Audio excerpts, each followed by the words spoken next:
Team communication within the working environment.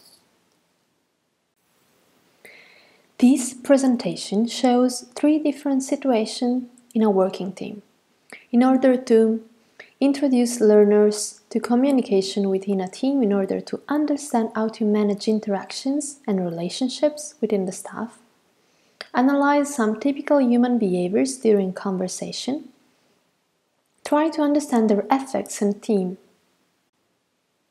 At the end of this presentation, you will be able to identify and use techniques to motivate the team, identify and manage conflicts into the working team, identify at least 3 positive attitudes in a conversation. Terms and keywords of this presentation are team communication. Team communication is the interaction that takes place among the members of a work team or group. Human relationship. Relationships between groups of people, especially between workers on a workplace. Interactions. A situation where 2 or more people or things communicate with each other or react to each other. Section 1. Team communication within a working environment, motivating a team. Section 2. Team communication within the working environment, manage a conflict. Section 3. Team communication within the working environment, helping team solving conflicts. Team communication within the working environment, motivating a team. The following slides will show typical human behavior in a team during a meeting aimed at motivating each member. Luke is the director of the Design Museum and is going to introduce future projects to the staff, Susan, Robert, and Tina. Luke is standing while the audience is seated. He is calm and confident about what he's going to say. Luke, good morning everyone. I want to start this annual address meeting by telling you about my first days at the museum. I was an intern back then, and my task was to give general information to visitors. One day, a young boy at the entrance approached me and asked me where I could find the dinosaurs. I thought he was joking, or maybe he was mistaking our museums with the National History Museum. Then I realized we had 3D printed dinos exhibited on the second floor. So that's what he was asking for. This story always reminds me that openness and imagination are key when relating with visitors. Robert, true, this kind of misunderstanding happens a lot around the communication office. My effort will be to show you my openness and imagination in receiving all your questions and doubts. This year's goal is developing the digital strategy. Susan, I know you will be the appointed person for it, but keep in mind that all of us as a team will be doing our part. Susan, it is very reassuring to hear you saying so. Tina, yes, and I too will do my best to manage our internal resources and help in developing the digital strategy. Good, so good luck to all of us. Luke opens his arms, showing inclusion and confidence. He looks straight into the eyes of each member of the staff to establish a one-to-one relationship and to include everyone in the conversation. Looking straight into people's eyes shows stability, confidence, availability, and openness. Luke shared a story from his personal experience as an intern facing a visitor query. Personal stories generate human content and result into a closer relationship. As a result, each team member feels free to share recent personal experiences within the office. Especially Susan feels free to open up about her fears for the upcoming task. Luke approaches Susan, touching her arm, showing emotional participation and empathy. Luke reinforces the idea of community and team, reassuring Susan about the involvement of all team members into the digital strategy implementation process. Luke addresses the feeling first instead of only talking about scheduling tasks and projects. It aims at showing support on the emotional level before that the operational one. Team communication within the working environment. How to manage conflict. The following slides will show typical human behavior in a team during a conflict. Tina is the manager of the tech team inside the design museum.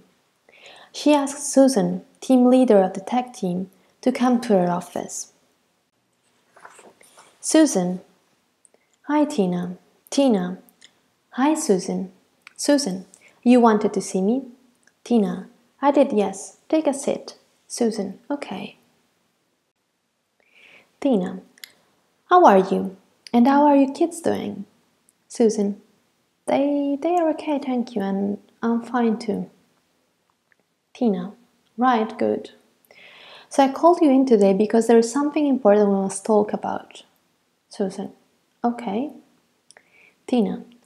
We need to discuss some tasks you didn't complete last week. I'm talking about the calendar widget. You failed to upload it on time. Susan. Wait, I did upload it. It must have been a server error or so. Tina. I look into it. Truth is, you're often missing deadlines, and I'm not the only one noticing it. The marketing department called me the other day telling me that they had to hold back some project due to your delays. Susan. You know I've been covering for Manoj, who was on sick leave. These weeks have been hectic and I've been doing his work and mine. Tina. All I am asking you to do is your job, the job you are paid for. Susan. Well, your job should be to allow me to work according a feasible schedule and not struggling doing overtime each single day. Tina. Well, I am happy that the other team members have a different work ethic and respect deadlines. Susan. That is such a rude and unfair thing to say. I won't allow you to talk to me like this, and I won't hear another word from you. Then we will have to talk another day, when you calm down. Let's analyze the conversation. Tina welcomes Susan briefly and asks about her family, then immediately states that Susan caused an issue. Susan moves on the defensive and blames the server instead of taking her own responsibility. Tina then moves the conversation toward respecting deadlines as a secondary topic to the conversation. She should have confronted Susan immediately on deadlines and scheduling. Susan starts feeling personally attacked. She's not raising her eyes to Tina, showing her discomfort. Her reaction is to justify her effort, asking Tina to do her job. Tina doesn't manage Susan's emotion and continues in underlying the importance of doing the assigned job. This causes an escalation of emotion and creates distance between the two. Tina should have said to Susan something like, I'm sorry you had to cover for Manoj with such a short notice. Next time, let's discuss it together and reschedule the activities in a way that would better fit you, showing empathy, openness, and leadership. Team communication within the working environment, helping the team. The following slides show a team meeting aimed at solving issues and conflicts. Luke is the director of the Design Museum. He has invited Susan and Tina to discuss what is happening within the team. Tina is the manager of the tech team and Susan is the team leader. Luke received many complaints from the staff about Tina and Susan's relationship. Luke wants the two of them to share with him their points of view on the issue and to try and solve the problem. Luke, thank you for coming. Tina, thank you, Luke. Luke, I know this has been a tough week. Tina, indeed. Luke, developing the digital strategy is a very demanding task, isn't it? Tina, sure, staff commitment is key. If everyone would just work a bit harder, then we would be okay. Luke, flexibility is needed at times. Some other time, it is more helpful to anticipate problems by having informal chats with the staff. What do you think about this approach? Tina. I've always worked my way, and it worked well, so I don't know what's going on now. Susan. You don't realize that our team has gotten bigger and that we have an enormous workload. You never listen to your team's need. We are exhausted and frustrated because we've been constantly working overtime for months. Tina. See, that's the problem. Your lack of commitment. Susan. There is no way you would ever understand what I'm saying. Tina. Luke, are you going to endorse this? Luke. Enough. You two, take a break. Luke. It is true, the team has expanded and the workload has doubled. It is also true that some level of flexibility is always needed. So, you were both right. Yet, you were both wrong in not communicating your thoughts properly.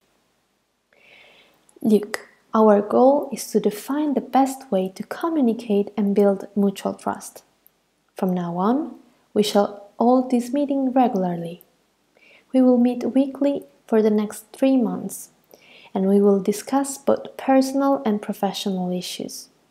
Moreover, anytime you may feel frustrated for something, come and find me. How does that sound to you? Susan. Finally, a solution that considers more than just one point of view. Tina.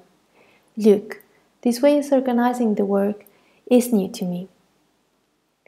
I will need your help and support to learn it. Luke, and I will help you, Tina.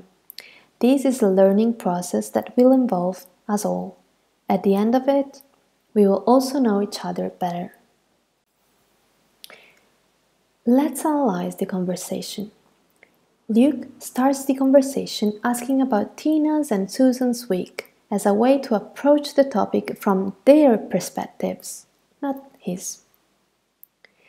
Luke shows empathy towards Susan's feeling with his expression. He shows that he has understood her nonverbal communication. Susan's silence shows she has trouble in taking part of the conversation. She has mixed feelings, resentment against Tina, as she will show later on, and respect for Luke's role as the director of the museum. Tina shows her inability to catch the emotional signs in the conversation. She doesn't read Susan's body language as Luke does. Luke acts as a mediator. Instead of judging or taking sides, he proposes solutions that might accommodate all needs and asks for feedbacks. Luke calms Tina down by talking to her in a gentle tone. He wants her to feel comfortable. Susan now feels in a safe environment thanks to Luke and speaks out her mind in a clear way without attacking Tina. After a couple of exchanges, Luke intervenes to tone it down.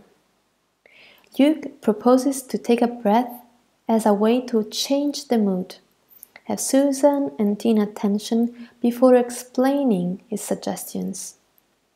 Luke provides examples about the type of topics and language that may be used in future conversations. Tina shows her openness to change and her will to learn a new approach of communicating. This presentation was about understanding how to manage interactions and relationships within the staff. Now that you have finished watching it, you should be able to identify at least 3 positive attitudes in a conversation, interpret feelings during a team conversation,